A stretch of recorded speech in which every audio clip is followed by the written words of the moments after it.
in and Okay, so Marjorie and Jenny, you have the floor. Okay. Well, spoiler alert, we announced last week that we were going to talk about our experiences of having some kind of foreshadowing in our experience of September 11th in 2001. And we don't know each other's full stories, so this is going to be kind of spontaneous, but this is something that we've known about each other for quite a few years. I guess I felt like it might be a sensitive thing to bring up, but people have said to me, oh, you have to talk to Jenny Klein about her experience. So, but we were both working, doing graphics kinds of things in the World Trade Center area in New York when it happened. I was working freelance at the Amex building. And I was also doing readings from time to time in the restaurant at the top of the World Trade Center, Windows on the World. And I remember the last time I was in there, the building was swaying in the wind, which it was designed to do, but it felt really unsteady. It felt really uncomfortable. And you're up there in the clouds. I forget how many stories it was, but it's 102 stories. 102 It's a lot of stories. And the swaying, it was designed to sway, I think, 10 to 20 feet. The sway. And you feel it, but it's top, really windy. This is, I mean, sure, it's 110, stories, but, a 20-foot sway. And I usually worked the holiday party around Christmas time. So it was in winter, and it was windy. And they would always give me a wonderful meal along with everybody else. It was very festive. It was lovely. It paid really well. They were usually interesting people at good companies that, were hosting this event. But I just decided I can't do this anymore. It just feels too surreal. It just felt bizarre. It felt like walking around in the sky. The last time I did it, I decided was going to be the last time I was going to do it. So we know that this is where we're ending up. So I want to back up kind of in time and share with you how it unfolded for me to have what I call the guidance.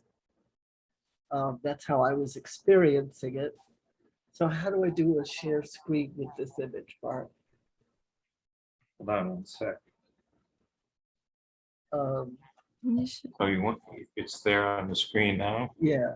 So we have to go back to this here. Here. And where is Get it up there, Richard. Here it painting. is. Okay, Okay. I think that's it. Yeah. Hmm. Wait, let's get rid of this. Click.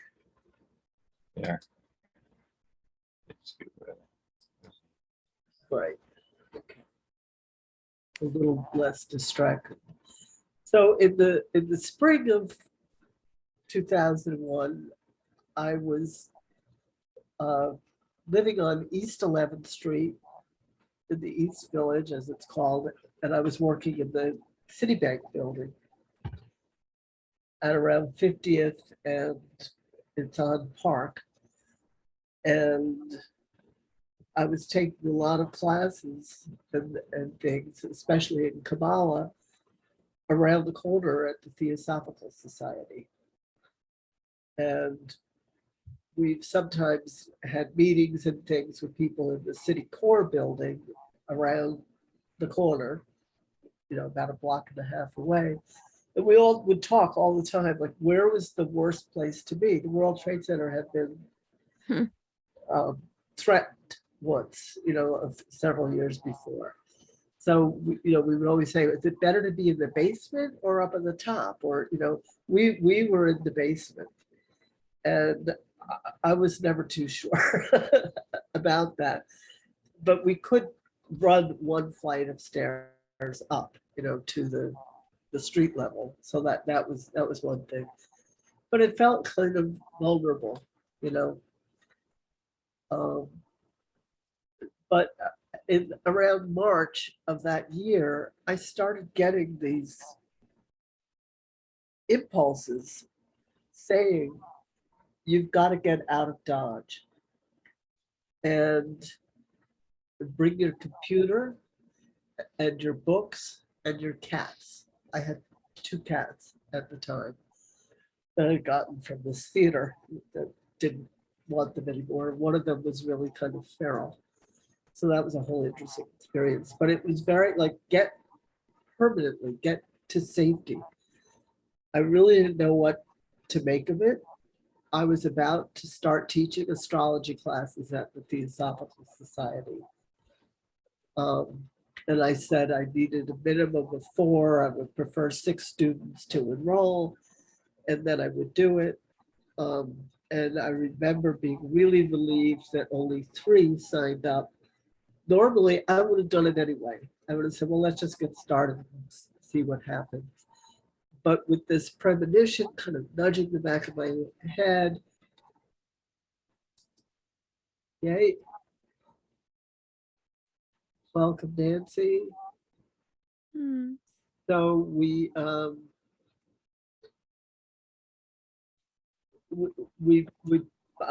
postponed it, which was really out of character for me. And my parents had gotten a second house that they rented out in the premium seasons to skiers and people in August. And that basically covered the mortgage for them in Vermont. So I just felt very drawn to being there. And there was this healing center. They lived in West Dover, which is about, I don't know, half a mile up the road from Wilmington. And there was this lovely old healing center, converted stable really, down in Wilmington that I just felt incredibly drawn to.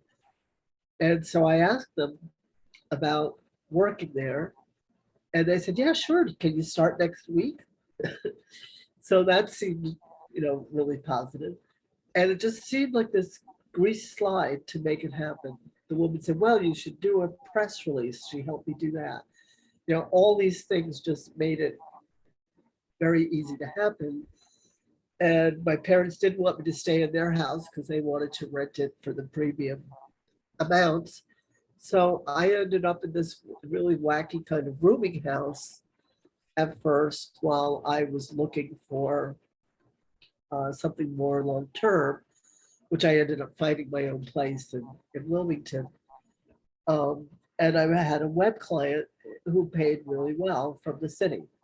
So it was great. It was New York income in Vermont. I found somebody who really wanted to sublet my apartment in New York. And it was perfect for her. She had another place in New Hampshire. Sometimes we got together up there, sometimes we got together down there. The whole thing just seemed to be unfolding in this really synchronistic way. And I didn't really talk about it with anybody, but I was feeling driven. I was feeling urgency to get out. But it wasn't clear. It was very vague. When I was up there, one thing that drew me there was there were a lot of healers of all different kinds. And I did a lot of bartering with tons of healers, which didn't bring me much income, but I got a tremendous exposure to various modalities. And it was really interesting looking at their charts and their work, like zero balancing and Reiki. And I was bartering yoga classes with a Reiki master. And she kept saying, I think you'd really like Reiki. And I kept saying, yeah, someday. well, it was after September 11th. That was the thing that brought me out of my trauma. So I felt like it was also, really meant to be that I was up there. And while I was there was this lovely little gallery. There were tons of galleries in the town and the surrounding towns. And I was starting to get web work with them, which I loved because, you can't really make it look bad when you've got great art to work with. And this gallery that I loved was off in the woods. It wasn't in Wilmington, it was the next town over. And I discovered this wonderful artist there. And this was one of the paintings that was in the gallery. And it's huge. I think it's like, I don't know, 7 feet tall or something. So it just takes over the entire space, and it just blew me away to be under it, looking up at it. And I just said, oh my God, that's Kabbalah. Which was really the last thing I expected to find in Vermont. I don't know why. And so this is Richard Stoddard's painting. We had him come and talk to us last year, that I just knew instinctively. And then I counted these horizontal lines, and there were 10 of them. And I said, oh my God, that is Kabbalah. And I knew that it definitely was conscious on the artist's part, but it was his creative revisioning of it. It's showing what's called the Simpson, which is the we could say is like the split of the atom, and that creates the bolt of lightning or energy that brings the physical universe into manifestation. And I just think this is such a beautiful depiction of that, with this wonderful symbolism of rebirth, out of the cosmos. I wish I could have this painting, but we have 2 prints, and he knows that I printed them from his website, in the house that I got framed. And it's featured on our website. It's the main image on our homepage with Richard's permission. So this is a more conventional Kabbalistic depiction of the tree of life. So you can kind of see the resemblance. So Richard's was an innovation of this, is showing what is called the lightning bolt, the bolt of lightning, coming down from the supernal divine through these stages. It's almost like a step down process in the creative process. It's said to depict the process of creation. Some would say, from the Big Bang. As it's occurring in perpetuity. And in Kabbalah, because it's a mystical tradition, there isn't some creator outside of creation making it happen. The creator is infused in the heart of creation, and it's unfolding. So the creation and the creator are not separate, because everything is one, really. But it's unfolding out of itself. And that process is said to be what Kabbalah is describing. And here's a simplified, the basic construction is showing these overlapping circles. It comes out of sacred geometry. It looks kind of free form, and, it's asymmetrical in an interesting way. But it is actually very, very geometric. And here is the matrix that it comes out of geometrically. It's this is the flower of life, and this is the tree of life. This is the tree that they are referring to in the Garden of Eden. It is what they mean. And so this is it in the context of its sacred geometry. Hmm. Here's an image that I found of that kind of multiplied. These are things that you can buy. And that's showing more of the larger geometry that the seed of life and the tree of life and the flower of life all come from this. And this is often connected with in sacred geometry, what's called the Merkaba, and that comes out of Kabbalah. And that means chariot.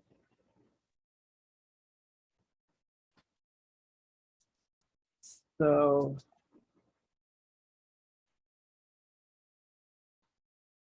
how do I have to bring this down a little? That's it's beautiful. Yeah. I think it's fascinating too. Wait, which one? Can they Stare see? at it forever.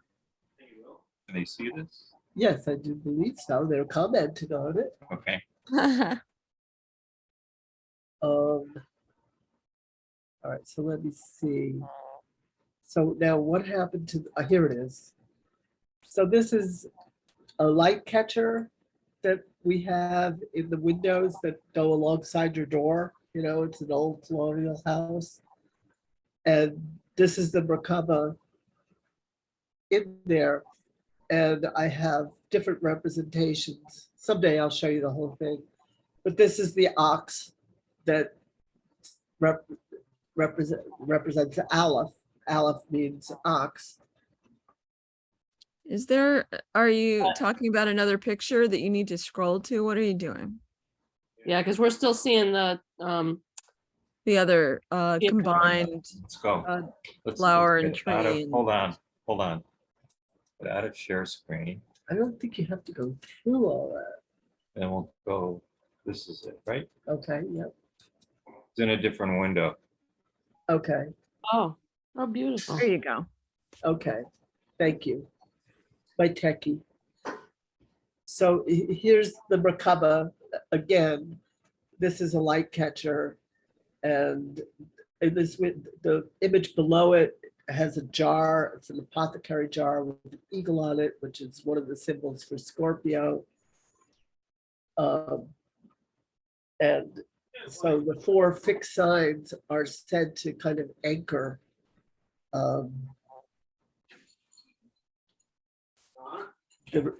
our reality. Get out of share screen and go back to, There's a way to do it more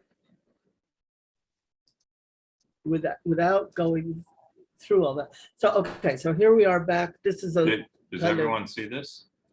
are, Is if that's what you're talking about with the bull, sure.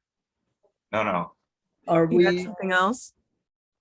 Oh, so hold on. I went back to the glass image that the person's holding in their hands. You Okay, have it not does- it succeeded. does look at Marjorie. okay, So go up, get out of share screen. Okay, and now go to hit the green, share screen, go up here, share screen, hit that. And now go to there back to here. and hit share. Okay. Okay, So we're back here. So you can see that this is like a more complex version of the one that we have in our window. Mhm. And so this is what Merkaba geometry symbolism, and the Merkaba is said to be well, it's a chariot. It's the Hebrew word for chariot, and it's said to represent our vehicle for our spirits. So it's really like this is conceived as almost like an avatar game, you know, that we're here in some form with a vehicle, which is our body and our personality, that's really like an avatar. That's, I guess, the easiest way to say it. And the Merkava is represents our vehicle. I'll go a little bit more into that. So here we have the paths coming down the tree of life as the lightning flash. So this is all the symbolism that I was thinking about that whole spring and summer of 2001, because the card, the tower, kept coming up, Yeah, got it. which I haven't gotten to yet. But these are all things that have to do with the symbolism of the tower. So I was thinking about all of this really deeply for months. And while I was moving these boxes and boxes of books, I had permanently damaged my back, moving my esoteric library.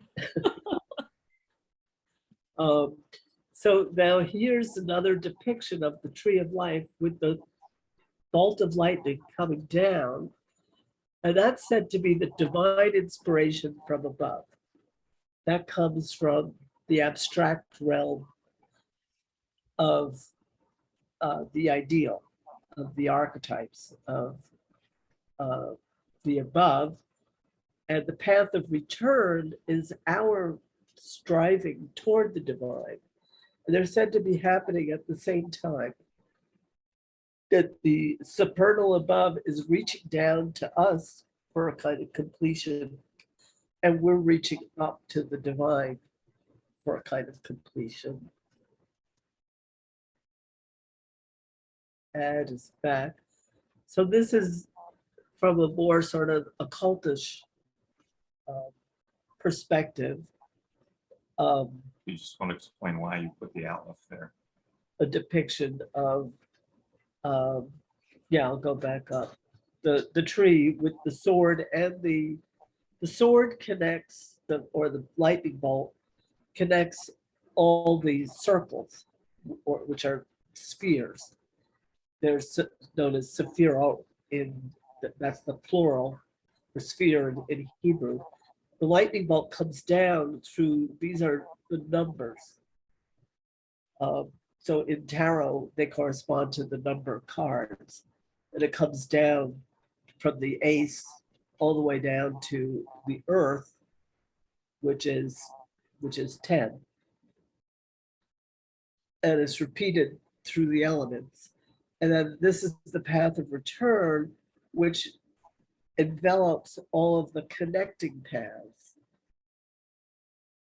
And this is the human endeavor, is reaching upward. And we're returning to the divine, and the divine is disseminating down to us. And this whole activity is also summed up in the Hebrew alphabet, is said to be like a language of flames.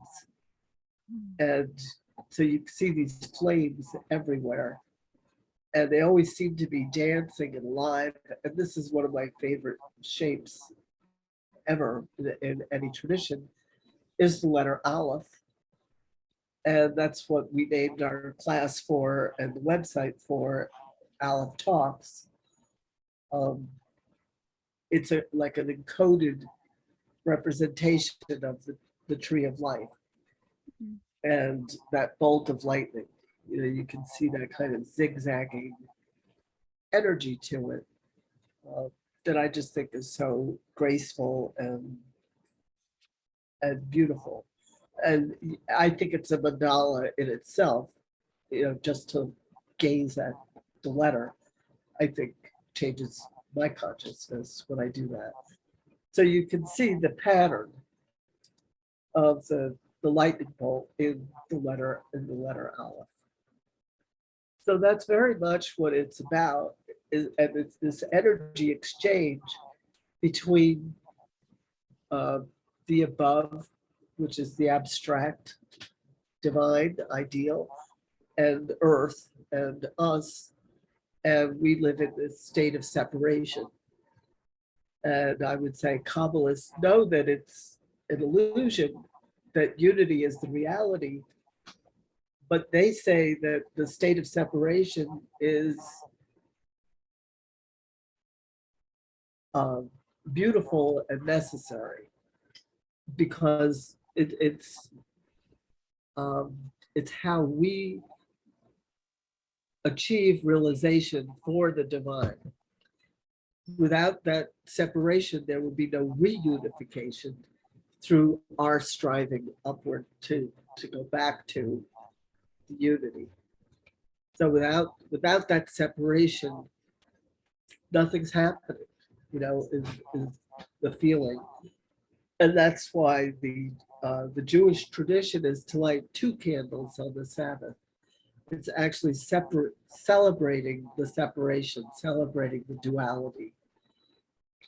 Although it's understood that it's an illusion, but it's like, well, thank God for that illusion, because that's where the whole dance happens.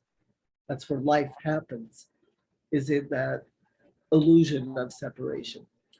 This is another painting of Richard's that I really love.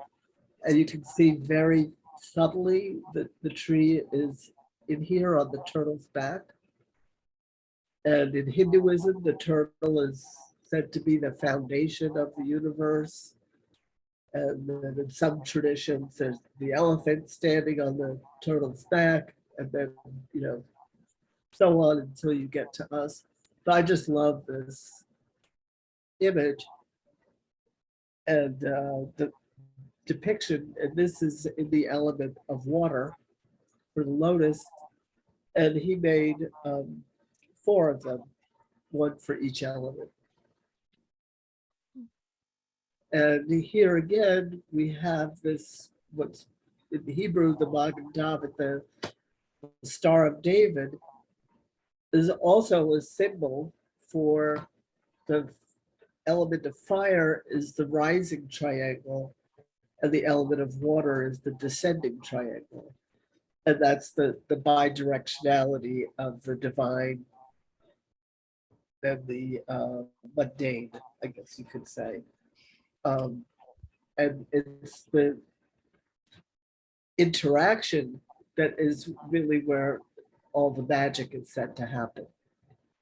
And without the separation, we wouldn't have the interplay of the miracle.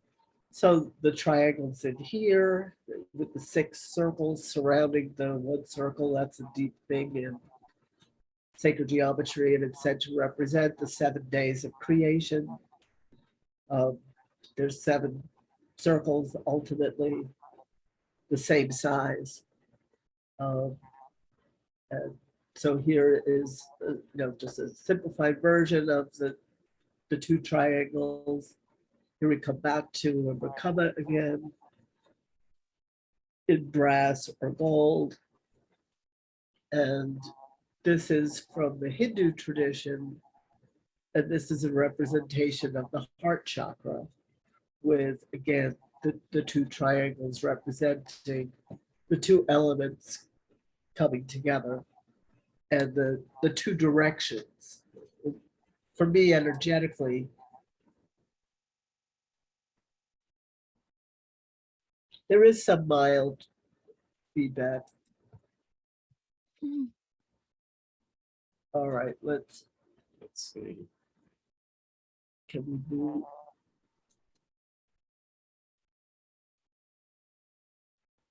Okay. I was just checking to see that everyone is muted. Yeah, we're okay. Okay. Okay.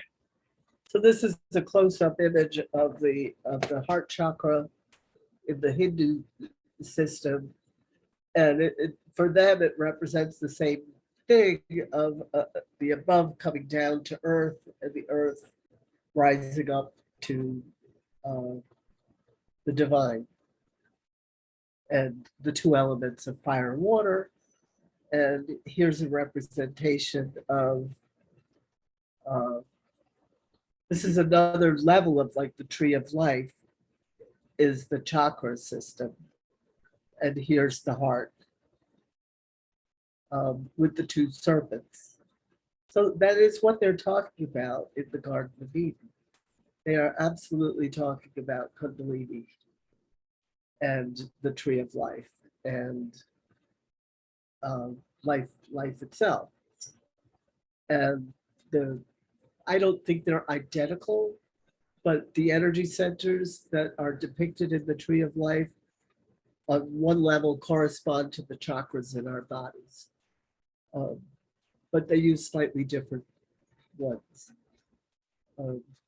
So this is the kind of thing that was like really on my mind this whole 6-month period starting in March as I'm transitioning to this weird new life in Vermont with all these healers and artists running around, and I still had a web client in the city, and the woman I liked working with the best started a new branch of the company in California. So we ended up in our own kind of separate universe for a while, which was really great. And we just did basically everything by email. Every now and then she'd have to FedEx something to me. So it was this wonderful time.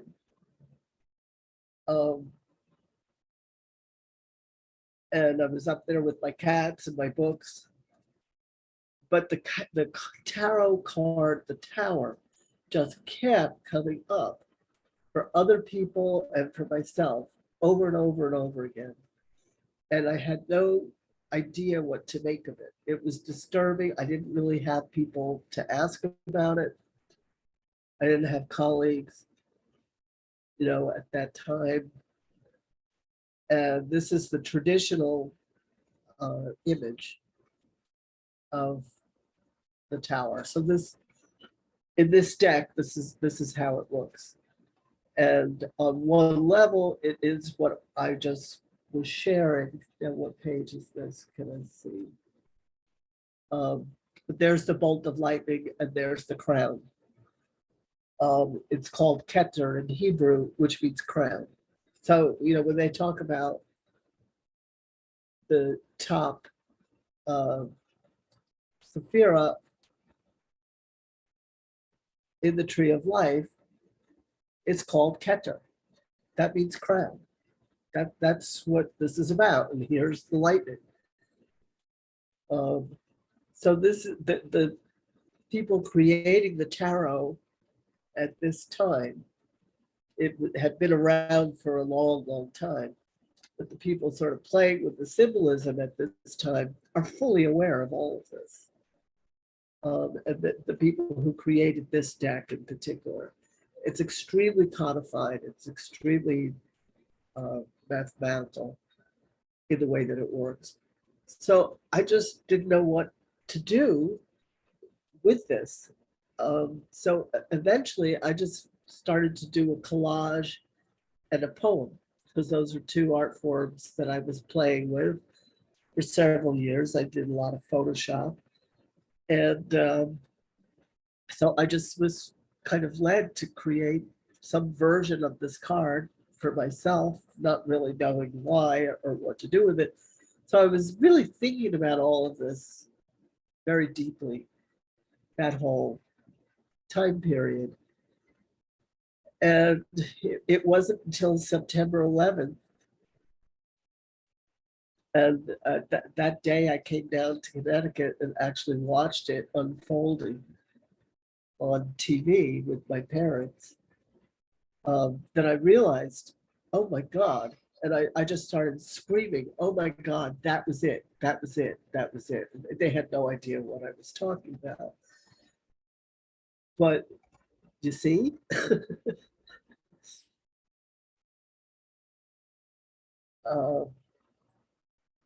And I just started laughing and crying hysterically, absolutely hysterical, when the people started jumping. That was what I really couldn't handle. And I just felt horrible that I couldn't do anything to warn anybody else, that I had gotten safely out of Dodge, gotten my cats out. And I, was thinking, well, how did I let my friend Meryl stay there in the apartment? I could see the World Trade Center from my living room window, which faced south. She was having lunch with a friend from out of town that day. They were supposed to be meeting in the restaurant by the Annex building. And at the last minute, she called her friend and said, hey, let's go to Chinatown instead, okay? And those are most of the stories that I've heard were like that. So I had no clue what it was until that day, September 11th. And I was just traumatized by how close it was and how much I knew and how much I didn't know and what was I supposed to do with it? What would I do? Call up the mayor and say, well, look, I keep getting this archetypal, card that's warning you. So this was the image that I made that year before it happened. And this was a photograph that I took of an abbey in England in 1983, which I loved because it was kind of disorienting. You couldn't tell if you were inside or outside because it's this room and there's no roof. The only thing I added to the original photograph was the bolt of lightning to be in keeping with the traditional image. So that was, and I had found a border kind of like this. I morphed it a little bit. I made it green. I added these things for the numbers and the names for, I'm not going to do 72 of them for the whole deck, but I've got, I don't know, maybe about a dozen altogether. And now I'll just show you We have to go to how to screen share. okay, so stop the share. Now go back to go to screen share. Here. Go to here. Is it one of these? No? I don't think so. Okay, so you think it's what? That's what I was looking for. We have to go back to Here, here. Yeah. That. Now go to screen share. that's not it. That's not it. No. Yeah, this is it. That's it. So Open it up. now go to now go to screen share, which is go to the camera.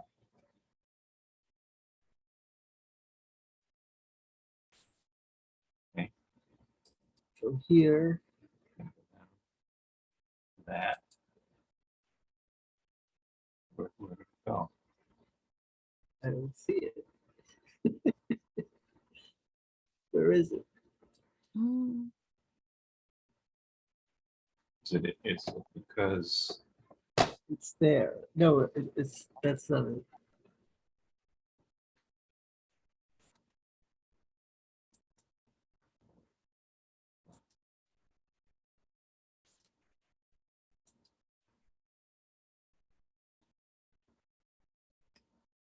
is this it?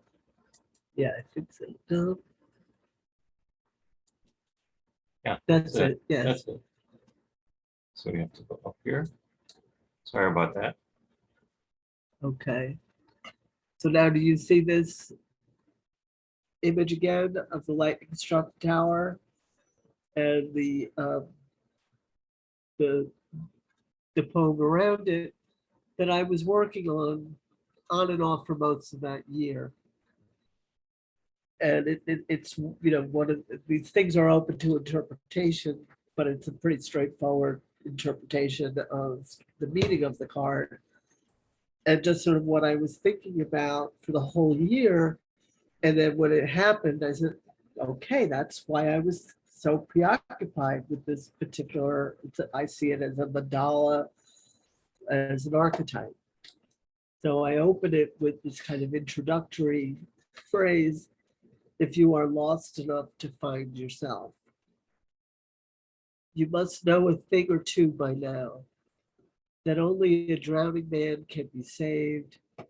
Why Ruby said, when the heart breaks, the spirit rejoices. Just a little bigger.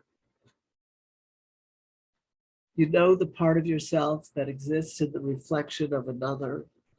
You know the part that exists when completely alone, perceptible to none except perhaps a cat, adept in textures of silence.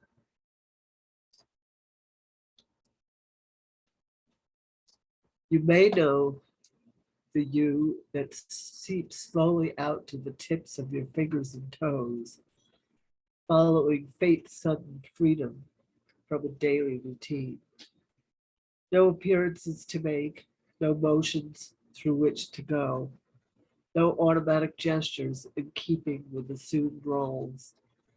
When the habitual hired driver is dismissed, and you find yourself at the wheel as if for the first time, afraid to take a wrong turn, afraid to get lost, in hauntingly familiar terrain, your singular solitary I, with its unique experiences, impressions, memories, layered into self.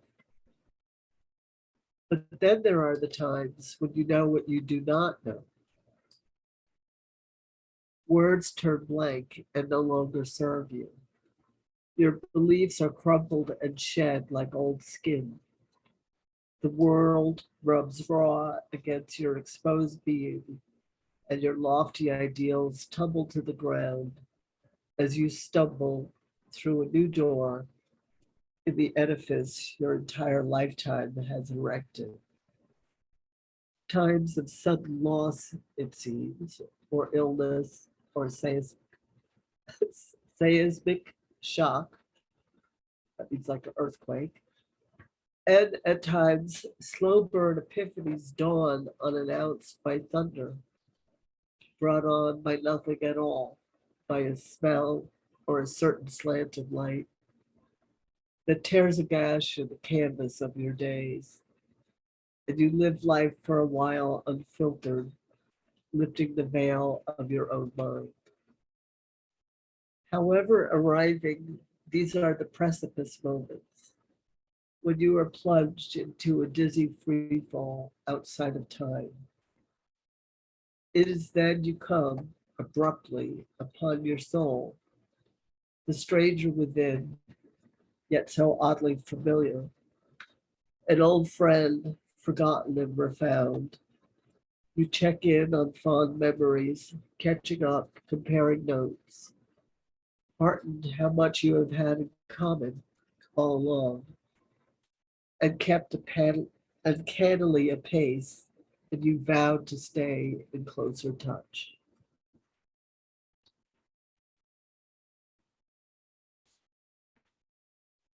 So that was as far as I got. And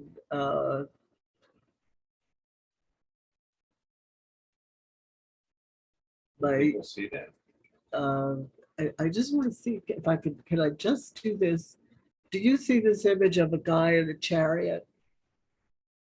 Okay, see that's there's an easier way to do it. Yeah. Okay. This is Crowley's depiction of the tarot card known as the chariot. And these are the four, they're called the four cherubim of the four fixed signs. So I'm just showing that this says abracadabra all across the top.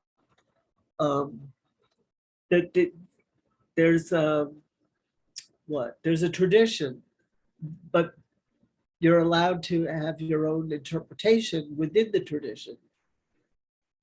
But I feel that you can't just make it up out of whole cloth. There's like rules to follow for the structure. So here he's combined the four animals. This is an ox or a bull at the top with the hindquarters of a lion. This is the man's legs and the bird's head. I guess that's the lion's head and the bull's feet. These are the eagle's feet. And so I just wanted to go through. This is an ancient text from the Book of Kells in Ireland, made by anonymous monks in, I don't know, like the 10th century, I think. And it's these same four beasts are being represented here. And they are given correspondences to the four evangelists. But they really represent the four fixed signs of the zodiac. That's Aquarius at the top. Here's the bull for Taurus. The eagle represents Scorpio. That's the reborn scorpion. And the lion represents Leo. So these are the correspondences. Matthew is associated with the man or Aquarius. Mark with the lion. That's Leo. That's all over Venice. Luke is the ox or the bull for Taurus, and John is the eagle or Scorpio. So these things were known. They've been suppressed by, I would say the mainstream Roman patriarchal takeover. But here in the same Book of Kells, this is another depiction of the four. It's called the Tetramorphs. And here they are in various tarot decks. In the four corners of the world, you have the man for Aquarius, the eagle for Scorpio, the lion for Leo, and the bull for Taurus. And here they are. Here we are back to the Chariot or the Merkaba in Aleister Crowley's deck. Now, do you see this world card, the dancer? Here they are again. So it's like a language that people play with, but it's got rules. It's got a structure. These are images of Crowley's whole deck, the paintings were made by this woman named Lady Frida Harris in England. He thought initially it would take them 6 months to do it, and it ended up being like a 5-year project. They had the first show of the paintings in 1942, and it was published as a printed deck in 1944 or something. Did I say 42? So if they started it in 1938, and then it was really like printed in 1940. This is one of my favorites. This is his depiction of the world, which you can see is similar but different. But there's the four beasts: the man, the bull. No, that's the lion, the bull, and the eagle, and the serpent has been kind of conquered.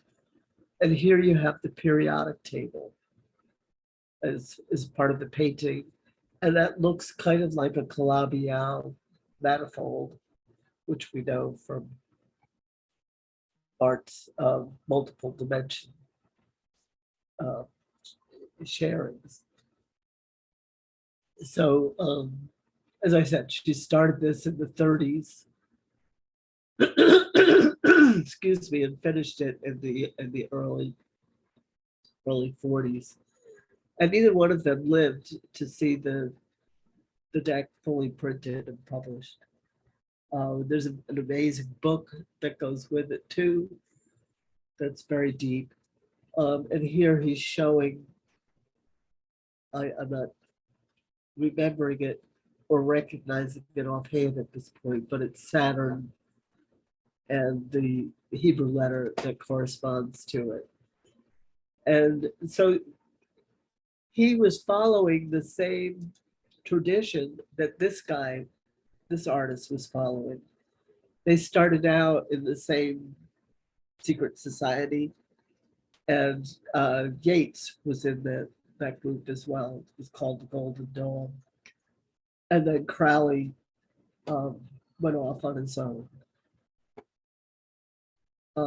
But they were deeply steeped in all of it, Kabbalah.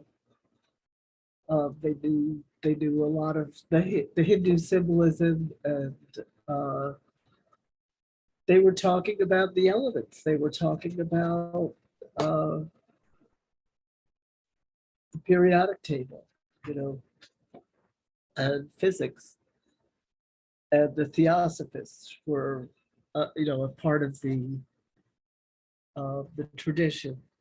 One thing that the image is said to represent is what the Buddhists call samadhi or realization. In Sufism, it's called fana, and it's the passing away or the annihilation of the self.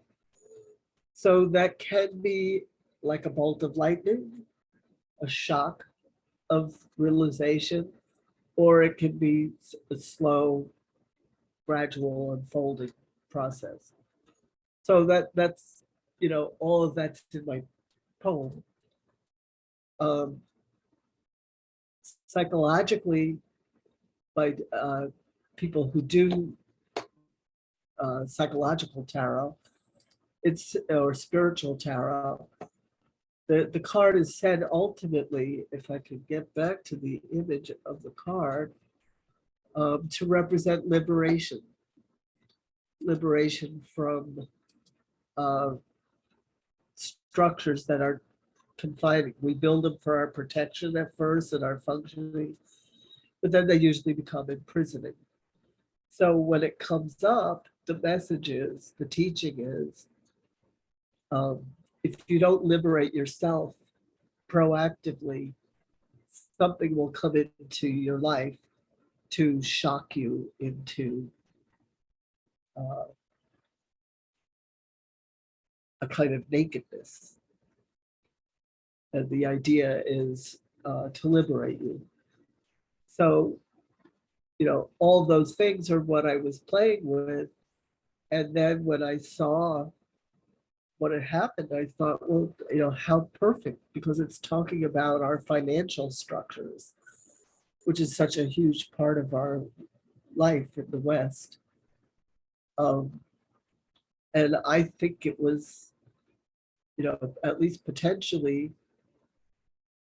an opportunity to liberate ourselves from these really confining and in some ways evil structures. The World Trade Center, is the center of capitalism on the planet, and we just couldn't wait to rebuild it, is what I feel. And in all the years that have passed, we had so much opportunity for so much liberation on so many levels. And it's like we just couldn't wait to recreate the same structure that we had just been liberated from. So I kind of feel that the pandemic is the next wave of the same principle. That again is an opportunity, if we can seize it, to recreate ourselves in a new way. I think we're actually having more positive response to the pandemic than we did to September 11th. I think there's an even greater opportunity at this point. So, whoops, Just go to the, I just wanted to end, if I could, I just wanted to end with Richard's image. So wherever you go, there you are. You know, here's the, no, they can't see it. they Pictures. can't see this. Let me just get back to Richard's. Where is that? Let me go here.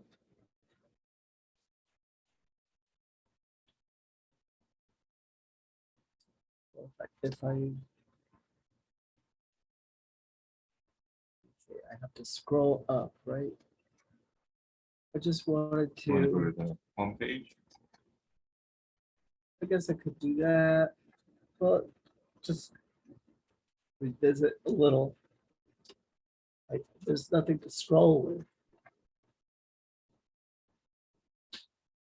So this is the syllabus. There's the tree of No, life. they can't see it. You can't see any of this. No. So how do I have to go Yeah, we have to here. go to there, now go to share screen. Okay. Share screen. And then this is, Where is it? Is that it? Is it there? I guess this is, Yeah.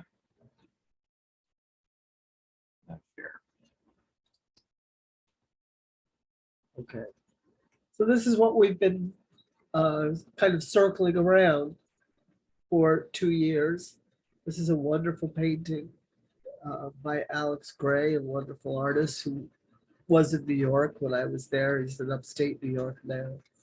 But this is like kind of what we've been talking about all along. This guy does great stuff with sacred geometry. There's the tree of life. And so just back up to our cover image. This is the cyclic universe with the big bounce rather than the big bang. And here we are back to home.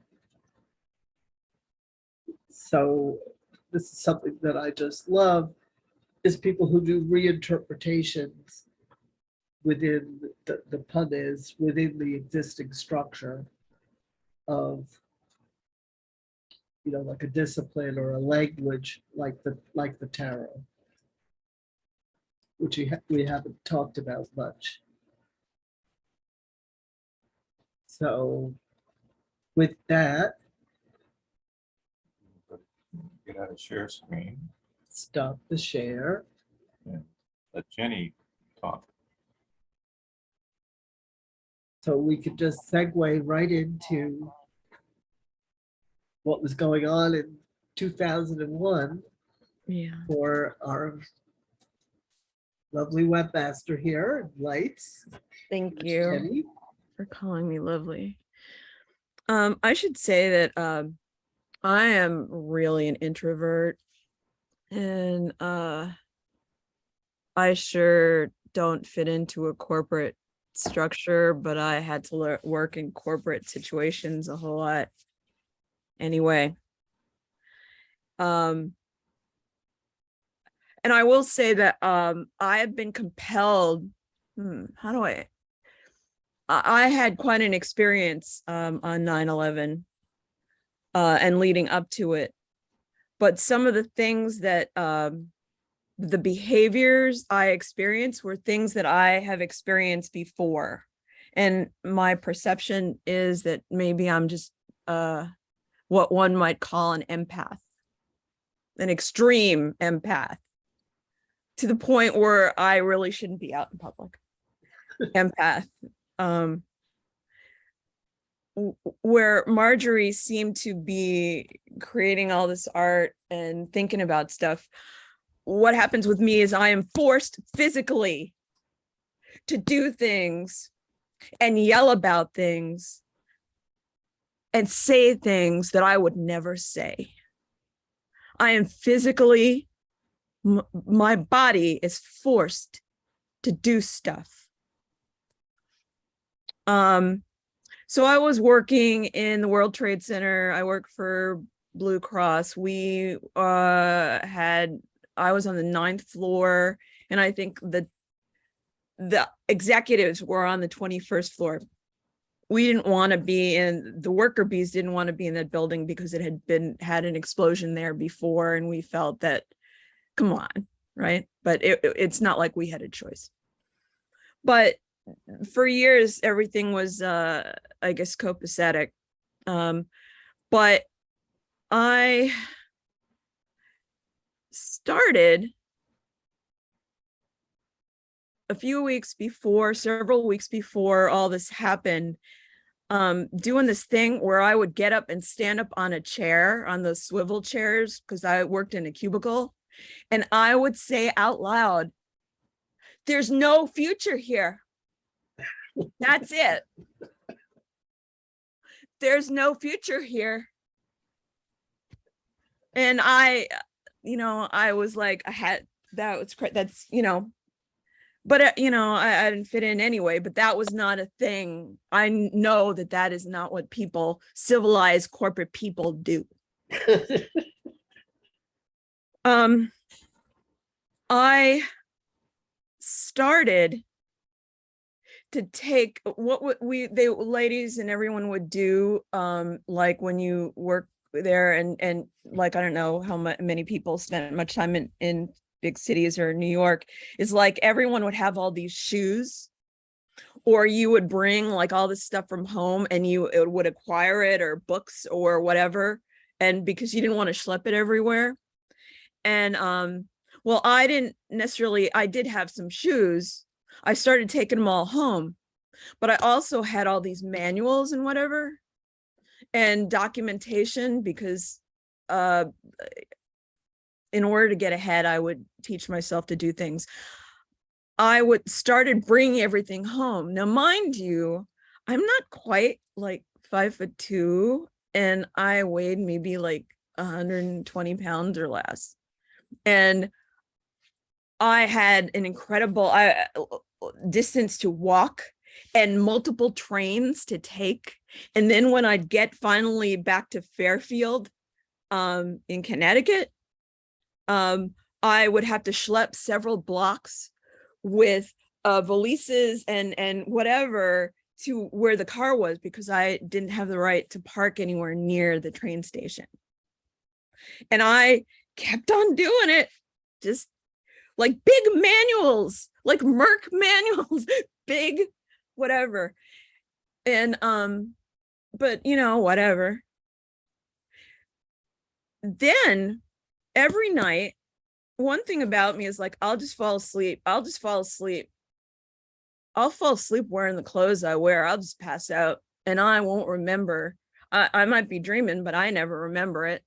And the only time I remember stuff is when something's happening here.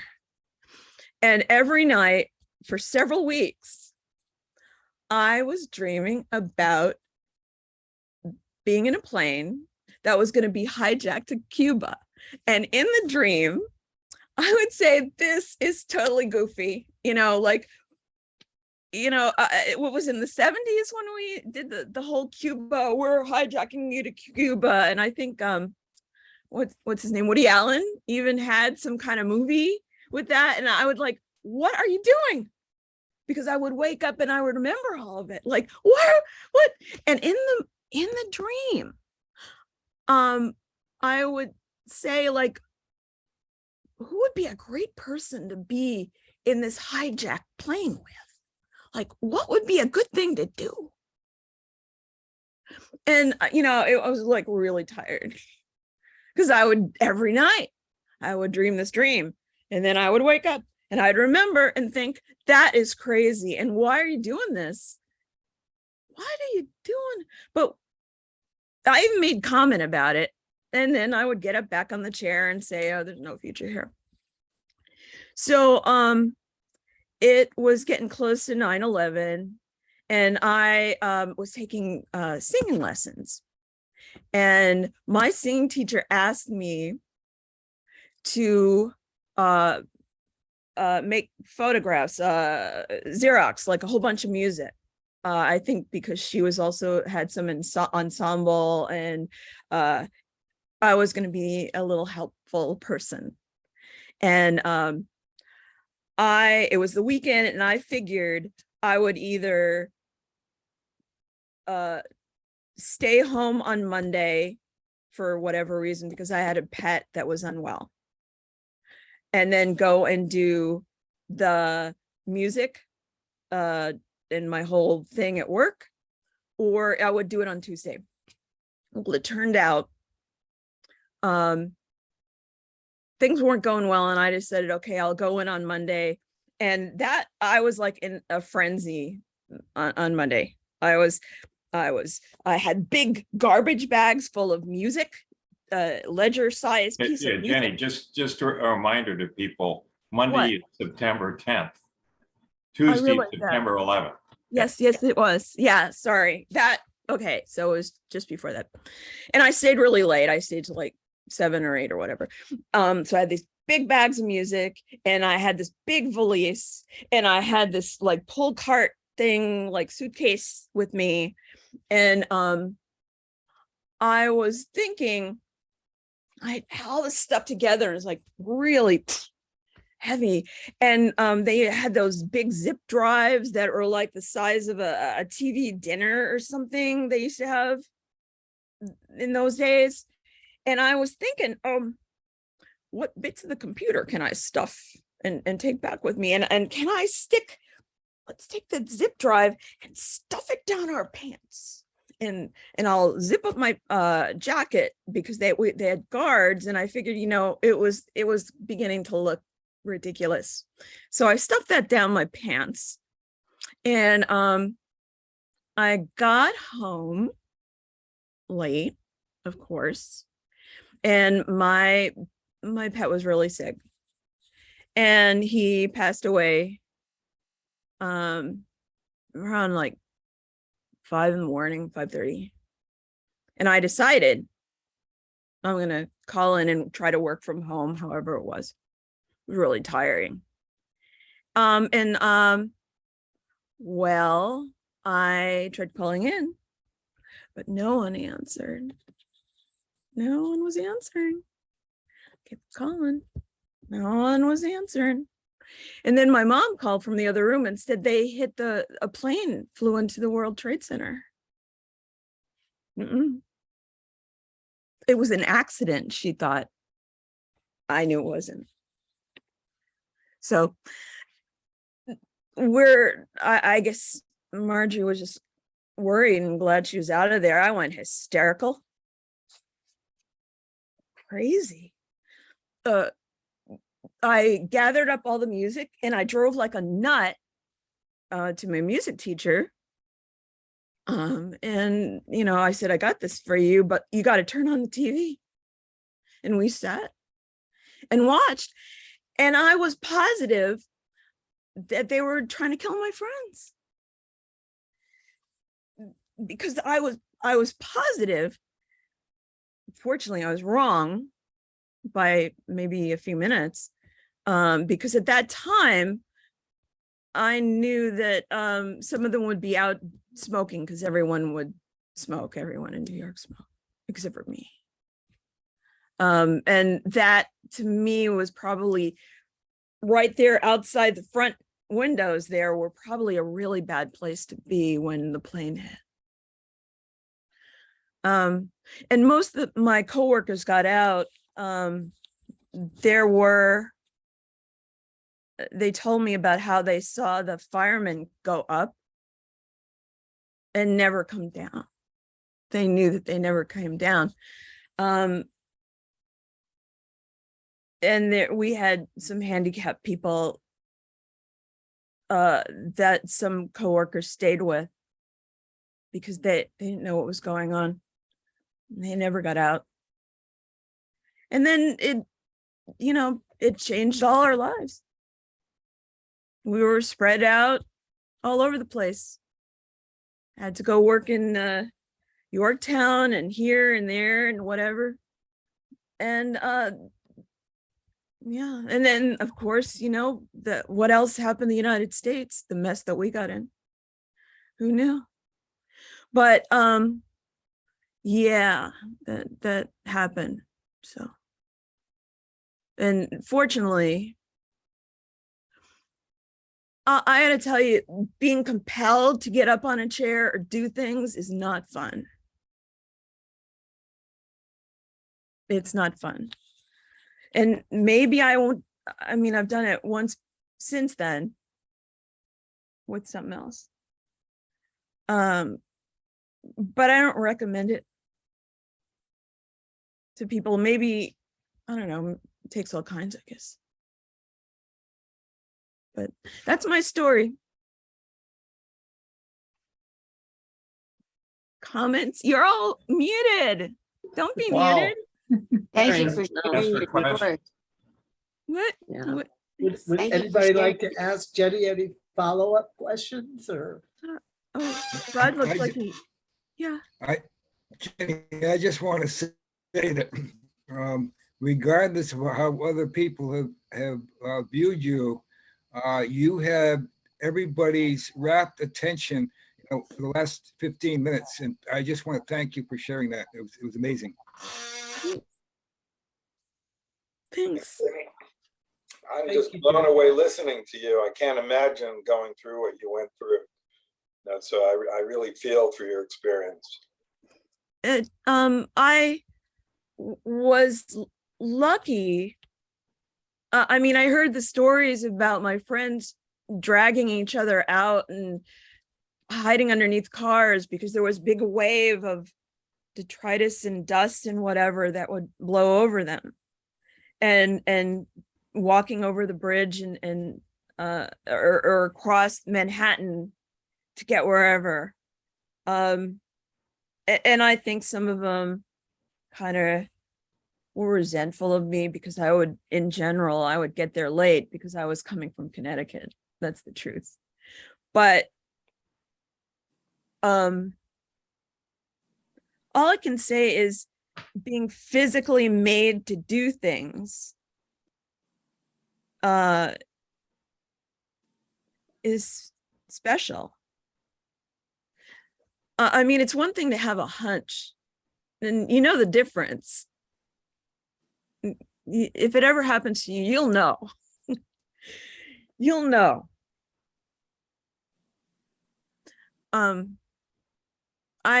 When I was younger, when I first started my career at the insurance company at Blue Cross, they used to have a thing called a check pool, where they would look at the last few digits in your check, and if they were a certain combination, you'd win from the pool.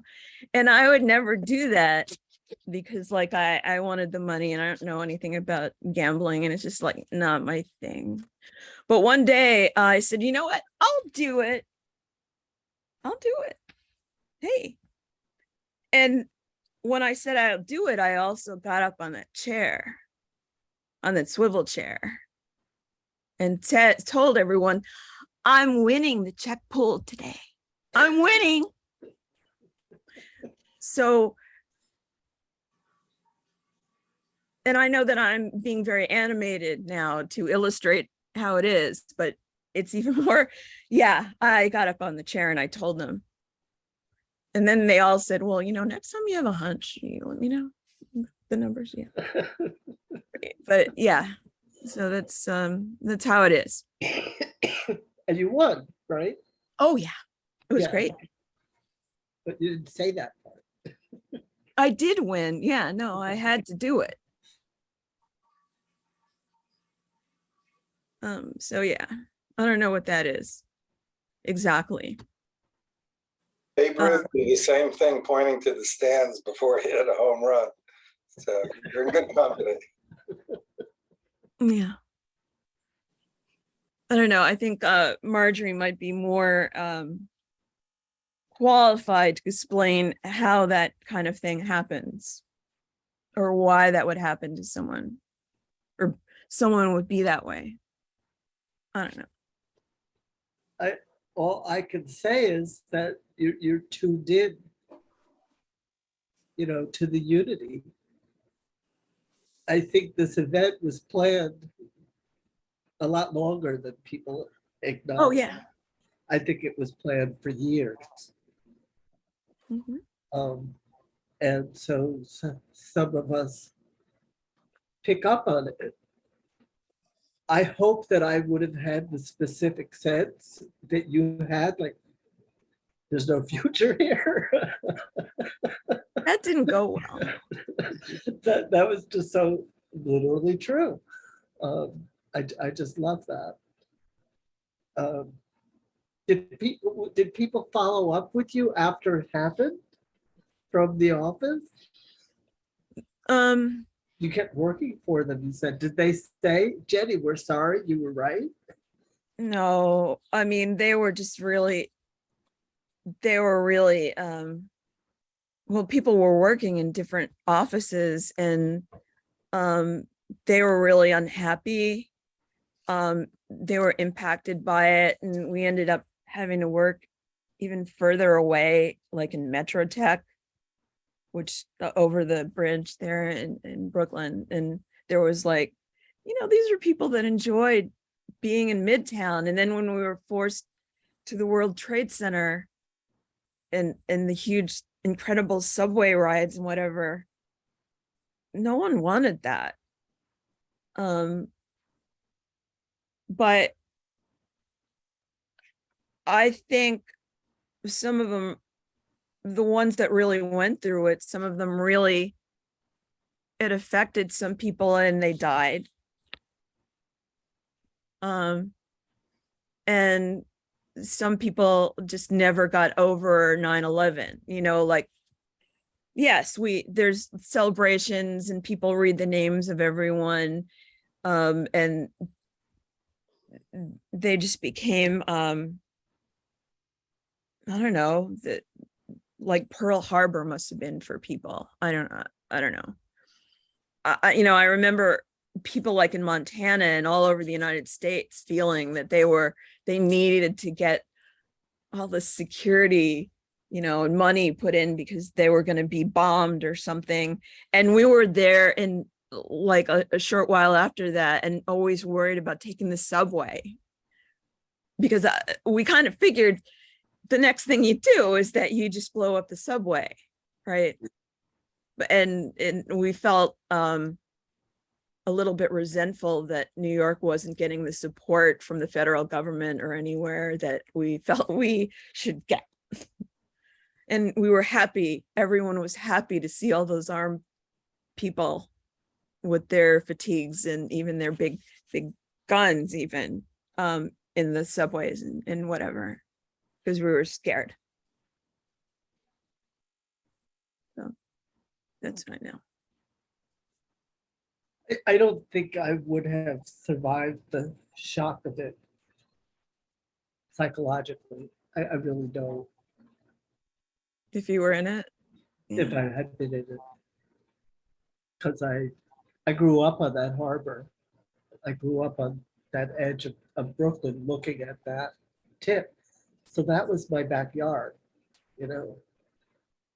And I used to go down to Battery Park City from my apartment either Saturday or Sunday on my bike. I rode along the Hudson down to Battery Park City, which faces south, faces like the bay and the harbor. And that was my sacred ground that I went to every week. And I often went into the Winter Garden because I just really liked the architecture there. So it was just so visceral when it happened. It wasn't just a national monument to me or a New York monument. It was, very personal. It was very, and as I said, I could see them out by the World Trade Center. It was in the distance, but it, took up a lot of space in my view out my living room window. My cousin was going to take a trip to Germany because she worked for a German firm, and she was leaving out of Newark airport, and of course everything closed down. And she said it was like being in a John le Carre novel, Right. seeing that. And certainly when I would come up out of the subway, it would loom and glisten and whatever. And now certainly that whole environment there is nothing like that anymore. So, yeah. New York has changed. Yeah. Jenny, yeah. Jenny, Yeah. thank you for sharing your story. It's incredibly brave. I appreciate it. Thank you. Oh, thank you, Barbara. I appreciate it. I appreciate it. Thank you for being so real with us. I don't see any other option. Mm. I think maybe that might be why I didn't fit in that great in a corporate setting, no matter how hard I tried or how nice my suit might have been. Well, thank goodness. Yeah. Great. Well, you guys, this has been really nice. It's nice to see at least some people's faces. I can see you, Stephen. I have to go work on a Unitarian coral wash thing. Yeah. To prepare stuff. And I don't know what time it is. Will you be able to Yeah. after reliving that? No, it's spreadsheets and tedious, so it doesn't become all that difficult. I just have to make sure that he has a guest list and financials. Yeah, I can do that. So Jenny, if it's any consolation in the Yeah. Gospels, and it's only one myth of many, but you're a chosen race, a royal priesthood, a holy nation, God's own people, that you may declare the wonderful deeds of him who called you out of darkness into this marvelous light. And you are chosen.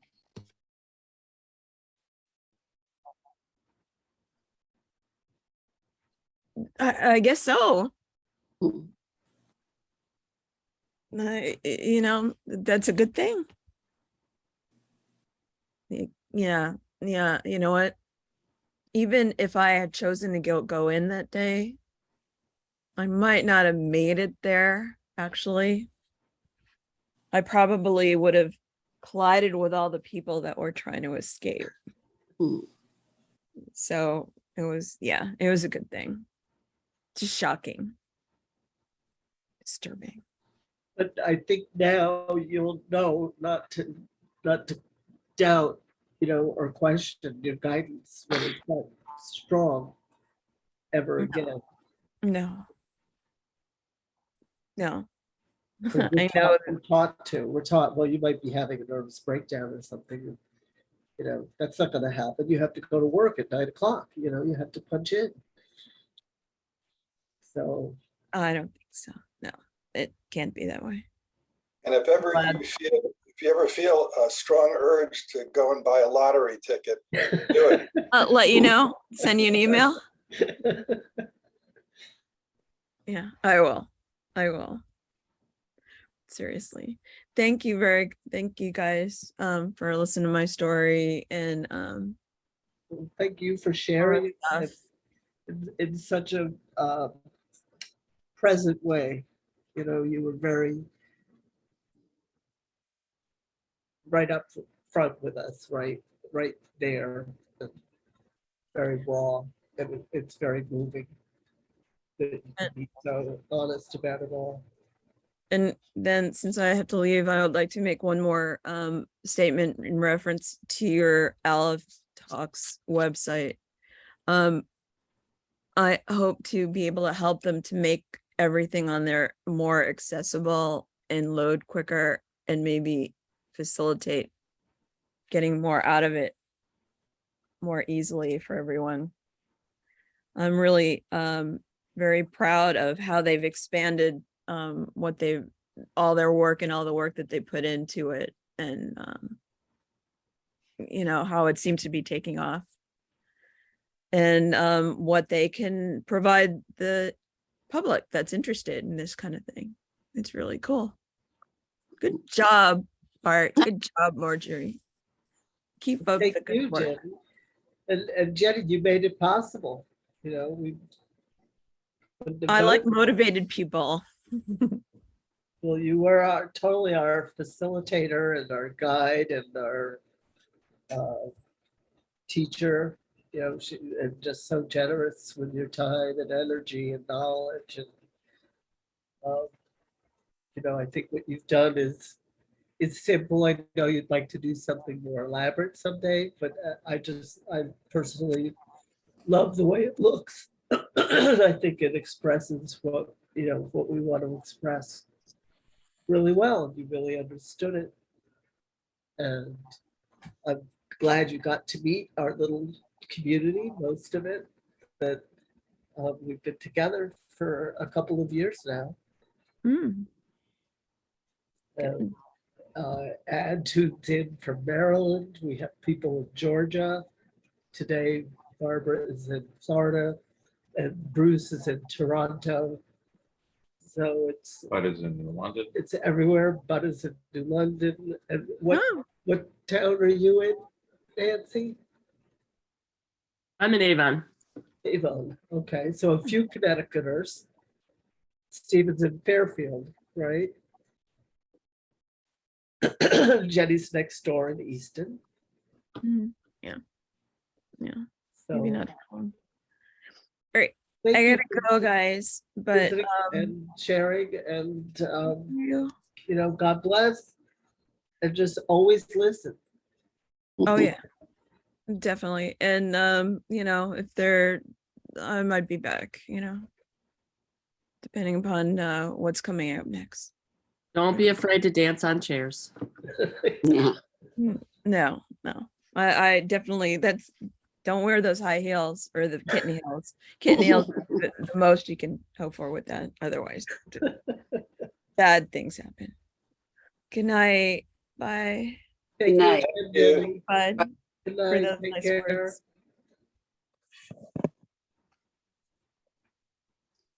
So I put together a little thing after talking to Bruce, and Marjorie took a look at it, but it was basically picking up. We had two different things happen. In the last class, there was a discussion about how the Native Americans didn't have any word for possession or for ownership of anything. And it was a huge rift between the so-called colonists coming in and taking land away from the Native Americans, and yet they couldn't comprehend, why would you want to take the land? The land is for everyone. It's nature, and that takes us over to, you know, looking at the World Trade Center, which for many people was a symbol of capitalism and of incredible wealth that was symbolized there in New York City, and it came down. It's gone.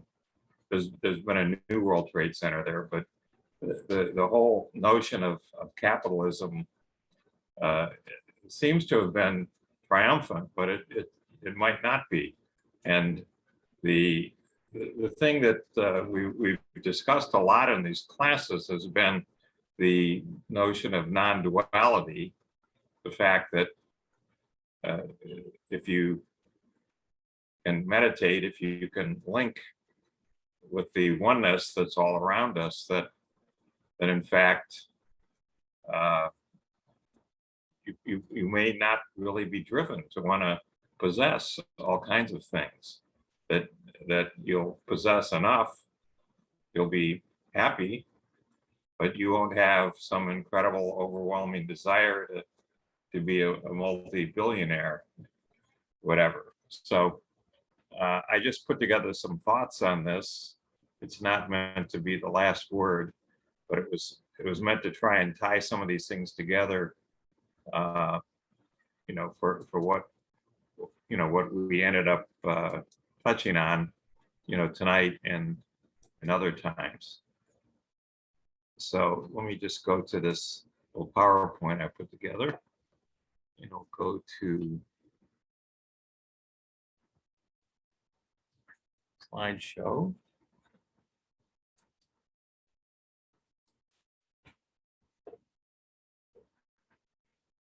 And so this is just some initial thoughts on this, okay?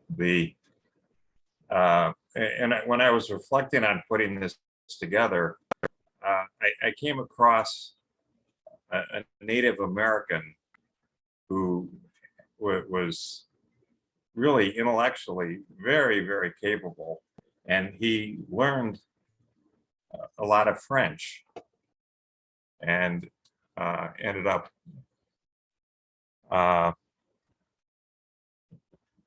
he ended up going to France and debating with the French over how they lived versus the way that he lived growing up in North America. And he was, you know, a great debater, and he would make monkeys out of these people and point out all kinds of contradictions. And What was the time frame? You didn't say when. oh, this was 1700. 1700, okay? So for example, Pocahontas had come to England in what, 1620, something like that, from Virginia. But this guy was in the French area, the Iroquois, and so forth. And so it's not something, you know, there's as we saw, if you went into a Native American tribe, you know,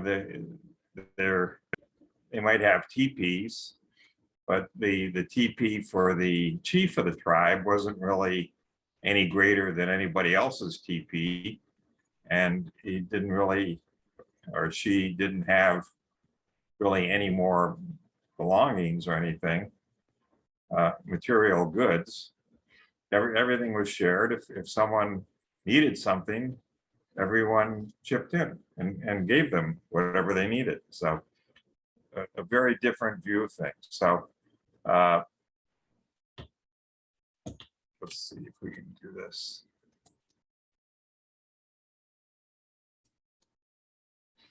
So the basic problem we're going to just touch on here is where we have capitalism, which is based on capital. So capital has some value attached to it. We typically go ahead and value things in something we call money, which is useful for many, many purposes, rather than just sticking with some notion of barter. But what goes with capital is there's a legal system there that protects the capital. And or to put it differently, those that don't have capital have no protection. They're basically ignored by this. And to contrast this, you know, we have this notion of non-duality.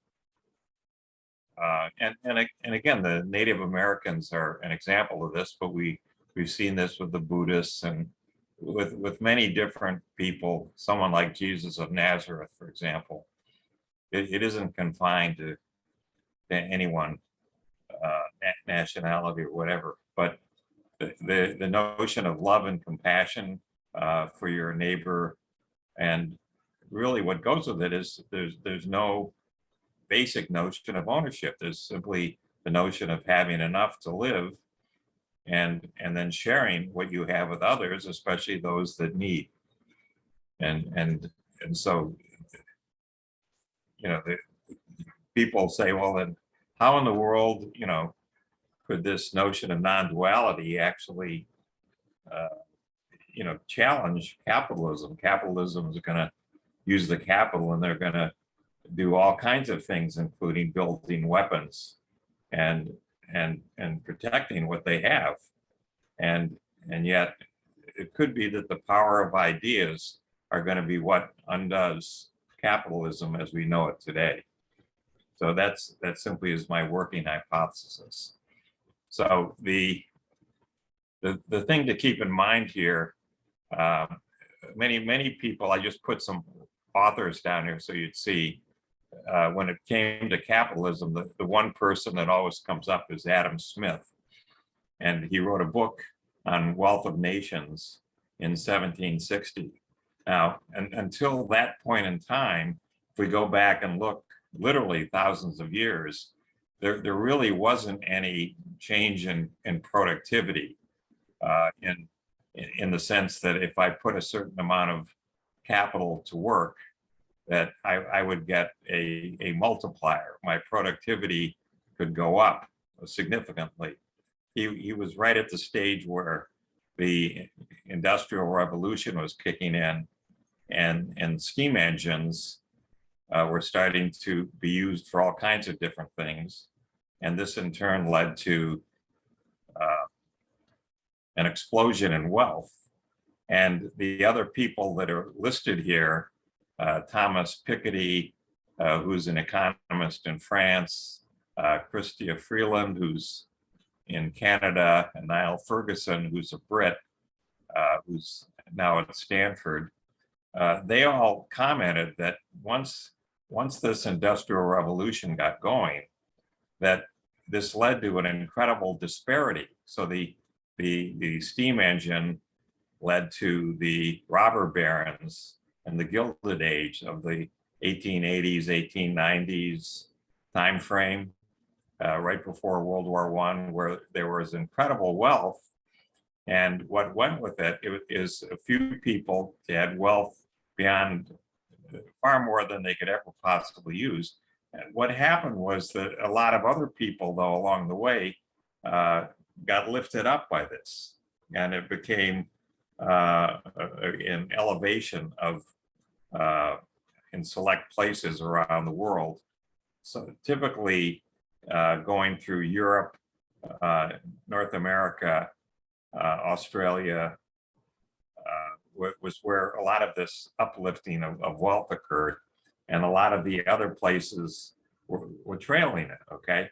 We have a second wave of this Industrial Revolution that many people think occurred after World War II with information technologies, and where by deploying these things, we've ended up with, again, a new class of people that have incredible wealth. You look at someone like Elon Musk or Jeff Bezos, and the amount of money that they have on paper, the capital that they have is beyond comprehension. How could they possibly do anything with this? But they've lifted up a number of other people along the way. And what's happened is there's now a general upsurge around the globe, so that poverty has been decreasing, for example, in areas like Africa and South America, due to this first and second waves of this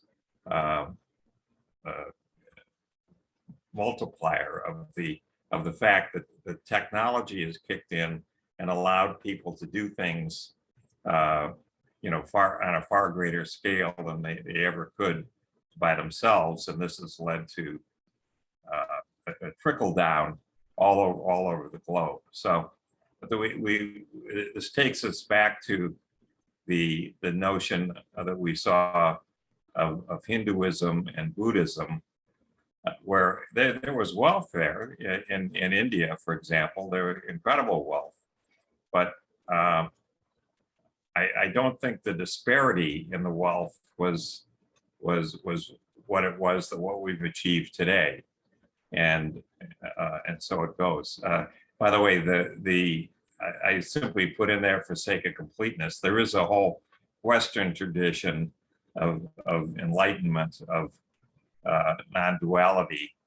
For example, the shaman that we talked about in the Native American tribes, or people like Jesus of Nazareth, or a variety of Christian mystics and so forth. So that's what's going on there. Bruce, would you like to say anything? I'm just throwing this out here really for discussion and so forth. But go ahead and chime in. Well, one of the things I was thinking about is that capitalism cannot be resolved so long as there is duality.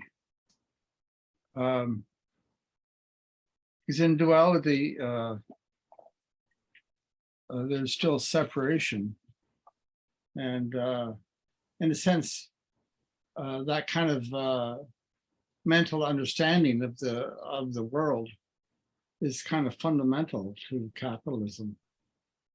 So everyone thinks that it's normal, but it isn't. That's the thing. And to find out that it's not normal means you have to be free of duality.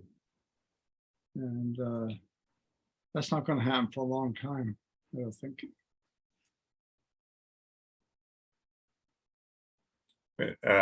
Bruce, I was intrigued with this Chrystia Freeland, who's your Minister of Finance in Canada right now. Chris and Christina. Well, her name, my understanding is her birth name was Christina, but if you look down at the book here that she wrote, it's Chrystia. So somewhere along the line, she changed her name. Right. But she's viewed as a she was called Minister of Everything. There was no ministry she couldn't run and do a better job than anyone else. Yeah, she's very bright.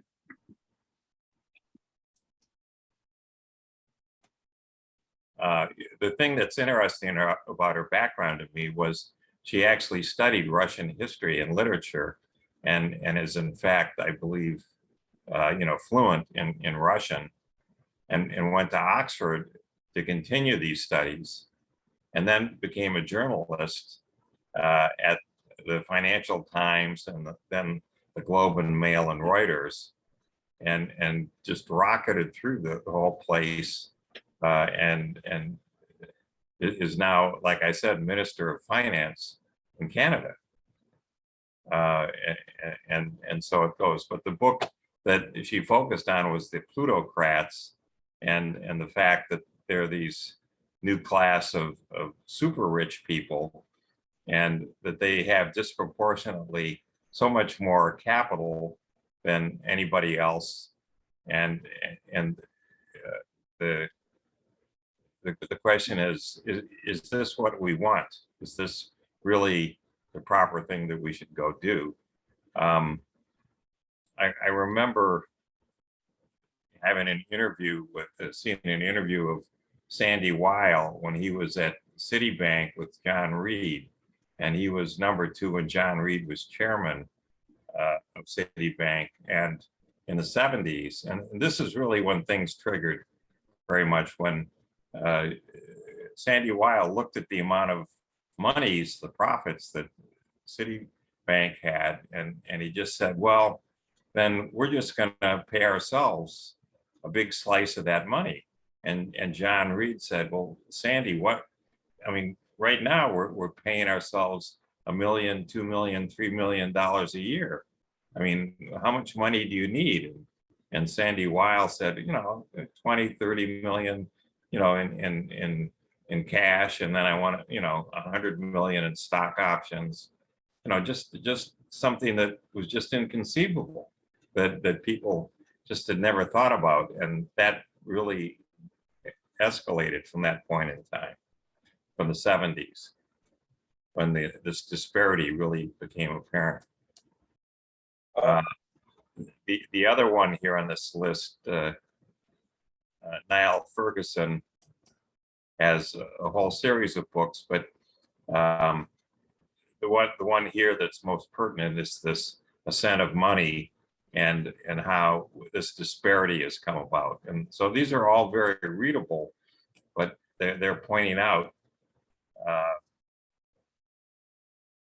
you know, they're completely ignoring anything out of these other traditions, out of Hinduism, Buddhism, the Native American side of things. It's just not present in any of the discussions. Okay, and so the thing I wanted to pick up on, this is what Bruce had put together.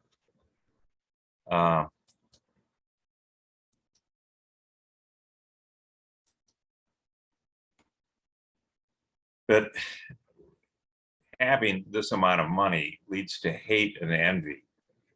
It appears to be just a natural consequence of focusing on capital, and that by itself is not good. The legal system that's been created forces everyone to pay attention to this toward preserving capital and the rights that go with having capital, or equivalently, those that don't have any capital are simply ignored. And the notion of this conceit that kicks in that, well, I have $1 and you have $2, and so you're twice as smart as I am because you have $2. There are people that think this, okay, that think, you know, and if I had $3, I'm smarter than the person with $2. So the notion of non-duality really doesn't encompass any of this conceit that comes through with this materialism, or the hate or envy that's associated with it, and that everyone there senses this unity of the universe and of everyone in it with one another, and it's just completely different.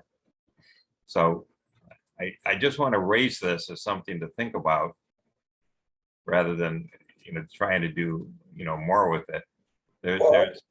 Yeah, go ahead. I just want to put my 2 cents in. To me, this seems like a conversation about apples and oranges.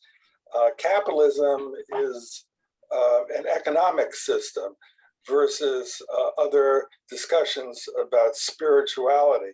And I think they're 2 separate discussions.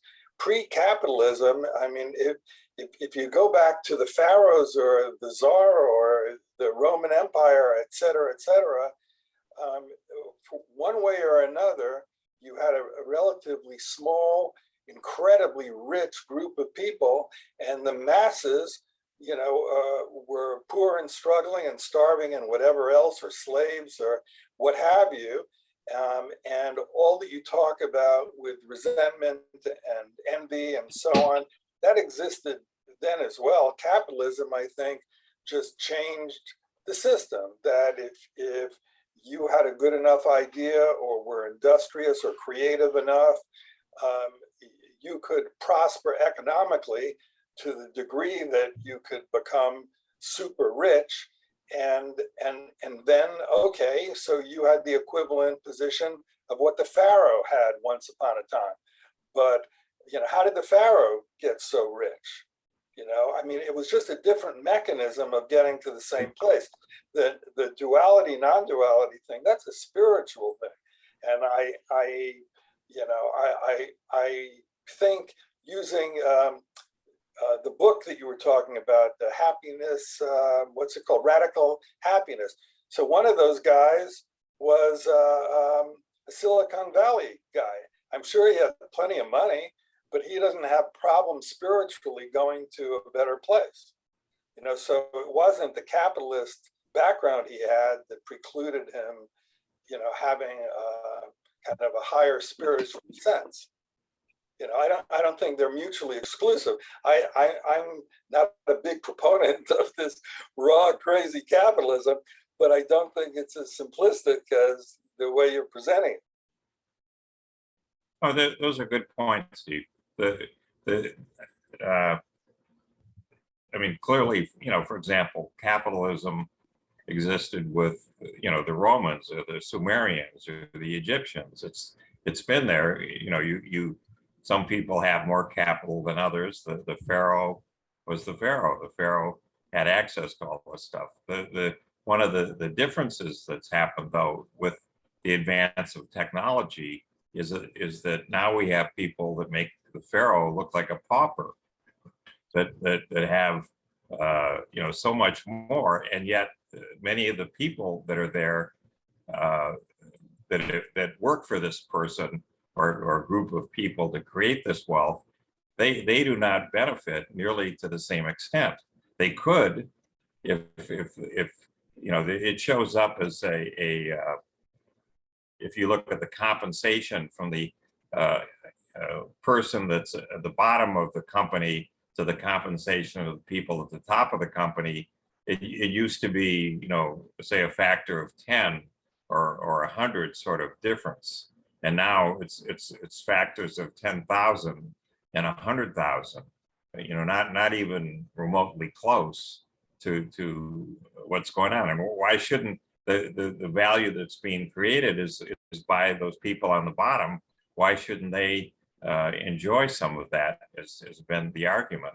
The other thing that goes with this though is it seems that after you make this pile of money, what you should do is then put some of it aside for charity. Okay, so for example, Mark Zuckerberg and his wife created a philanthropic entity. Okay, but if you looked at it, they were talking about placing something like 99% of their money into this philanthropic entity.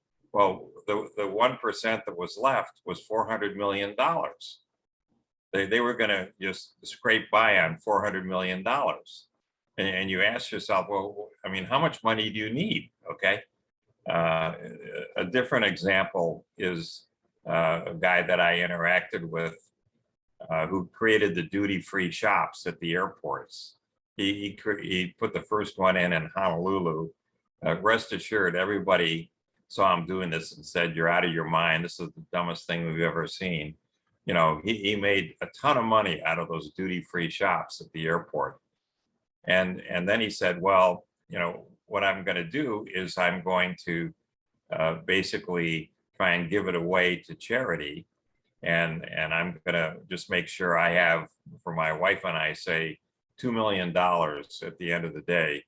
And I'll be, you know, we'll be able to live out our days on that and we'll be perfectly happy. So what he did was he took part of his money and he created a venture capital fund, and the venture capital fund returned 100 times what the duty-free shops had returned. So now he had, you know, tens of billions of dollars to go dispose of. Well, he put it all into this foundation, and he actually gave away all but $2 million of it. He just had a banquet to celebrate closing down his charitable foundation and having $2 million for he and his wife to go live on. And that was what he chose to do. He said, "My fondest wish is on my deathbed to write my last check and have it bounce." That's what I wish to do. So anyway, Bud, go ahead. Yeah, so I'm just bubbling up with questions here. And I'm just throwing these out. You don't have to answer them. A, does what the Gilded Age, for instance, does the national parks, Acadia, the Adirondacks, the museums, does that balance out the damage that they've done to people in the environment? And another question, not that they made that much money, but how they made it, you know, are they exploiting other people and resources? These are questions that I've been having as an ongoing. One of my mentors, a dear friend of mine, Lydia Ratcliffe, was Sylvia Porter's head writer, and she wrote the Sylvia Porter Money book, which kind of had a socialist slant to it.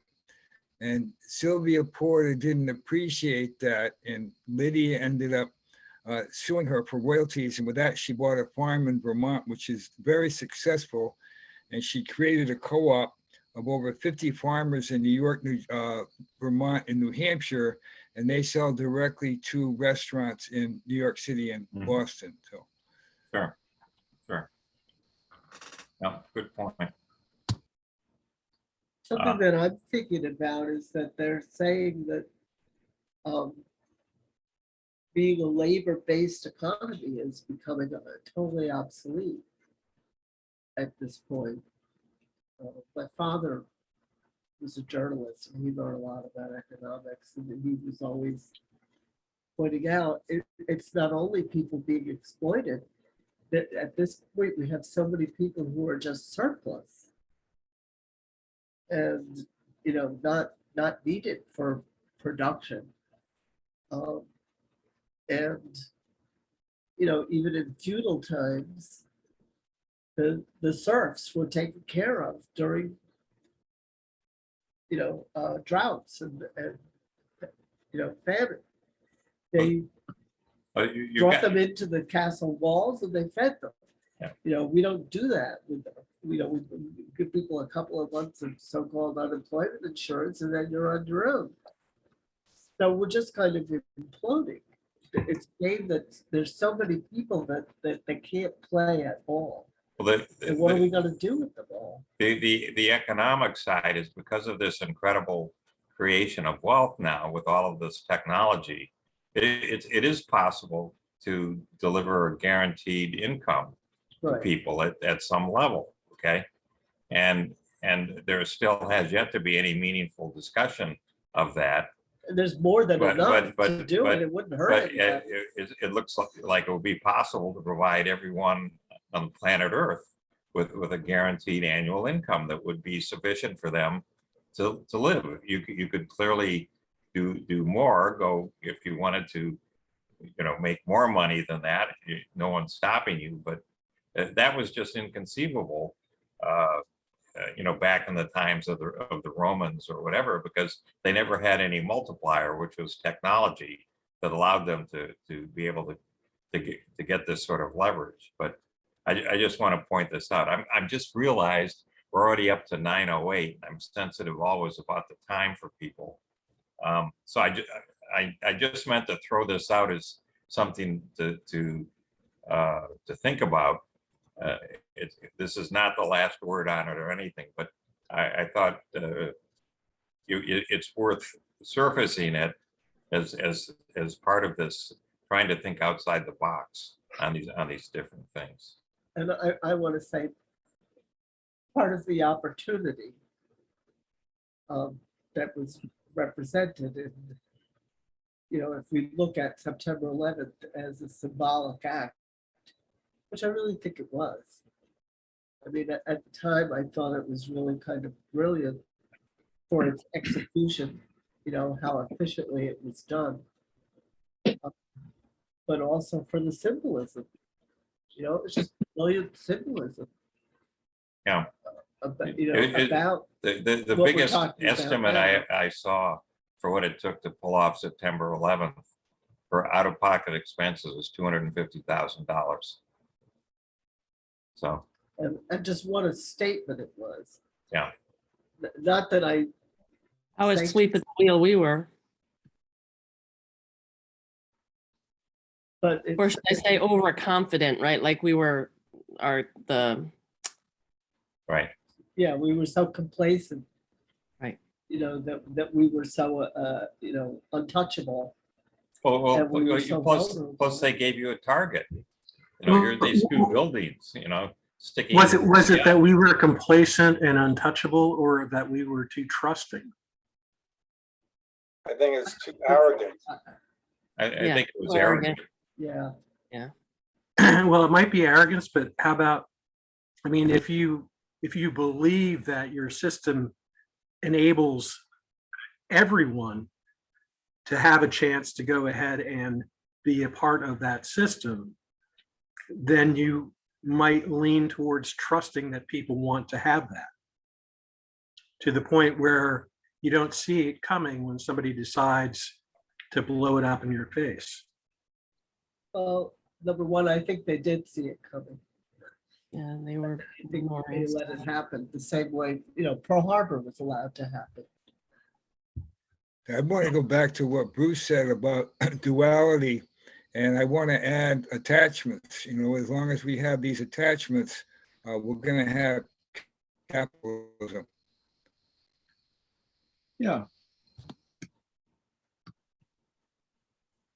Then I would say that's kind of like the connection, that we're trying to begin to talk about. This is really like the introduction of a new subject with a lot of questions.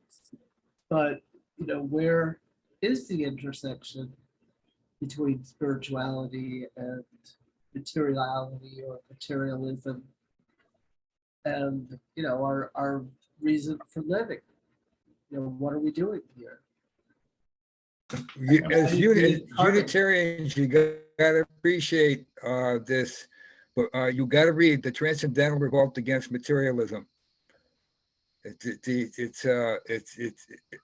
a really, really amazing piece by an amazing group of people, Unitarians.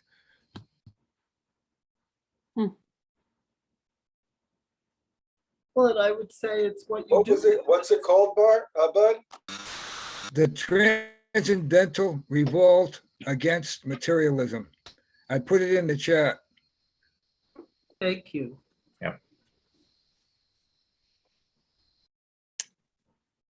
And Nancy, you wanted to say something?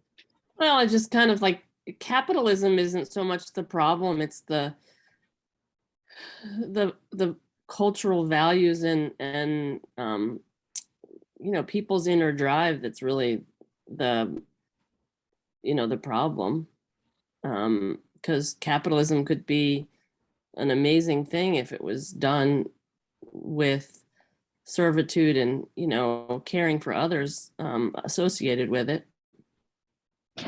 I mean, I can And we testify. don't I- really have capitalism I- here because we have so many subsidies that, Well, there's a lot of government distortion, but I grew up in Detroit, and Detroit was heavily unionized starting in the 1930s with all of the auto plants.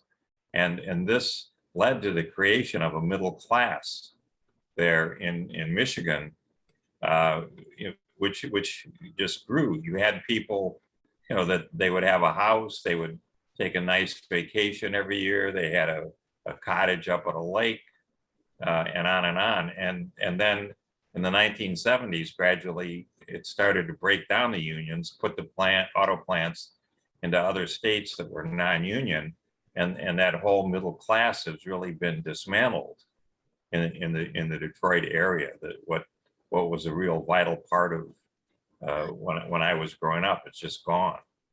So it's possible to. There's some form of capitalism that Right. could do the job. well, Okay. and Ford, one of his ideals was that his workers would be able to afford the cars that they were building. It wasn't for him to become as rich as possible. No, we've shifted from having the plant or the company or whatever supporting its workers to exploiting the workers so that the investors get the money instead, right? I mean, we're shifting. Right. Yeah. Yeah, that's right. What's bubbling up is a circular economy. What we have is a linear economy. Right. It's based on big oil, military defense, and the war on drugs. And as long as we have that linear economy, we're in trouble. And so what's bubbling up is a circular economy. And what I'm looking at in particular, renewable energy, and recycling, the fine art of recycling, where the workers own the means of production. It changes everything. Well, and I would also add to this, so, and this is my big thing is, so people develop something, whether you want to say a food product or other, right? And there's no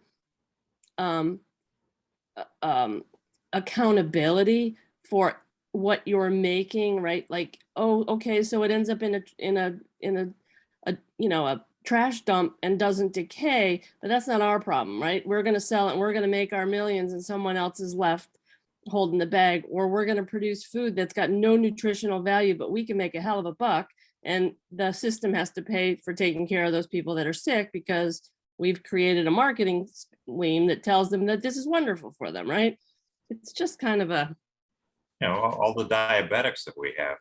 Which all comes from Freud and his nephew, Edward Bernays. Thank you, Bart. Anyway, I'm just sensitive about the time. I just wanted to throw this out as something to think about. And Well, we were on the subject of we're- world trade. while we're on what are you going to say, Steve? I personally think that the individual system that we're talking about, without regard to what it is, the problem is a real lack of integrity and morality. Right. You know, there are plenty of experiences, Bart. Like, I agree with what you said about the union and the middle class and all of that. But I personally, with a little business, had unions just about put me out of business. I've had situations where I wondered, you know, why you couldn't get people who were unemployed to make a few dollars doing things like cleaning up the parks and just getting rid of the trash along the river and whatnot. And the answer I got is the unions would not allow it because their people needed to do those things, but they either wouldn't do it or somehow there wasn't the funding or something, but they just wouldn't allow a few dollars to go to homeless people to do those things. You know, and it's all about morality. Any system you create. with the unions, it was unaccountable power. They were just arrogant in what they did. So Yeah, they just became an entity, I think, in their own right that had its own interests. Okay, let's wrap it up and we'll go Look for what you did. You next got us- time. I know. I that's why I liked 9/11. I thought it would be good to throw this out for some contrast. So, and Bruce, thank you for bringing it up. So we'll see everybody next week and onward and upward. Have a wonderful weekend. Thank you. meaningful- Good night. Thank you, everybody. Okay, bye-bye. Good night.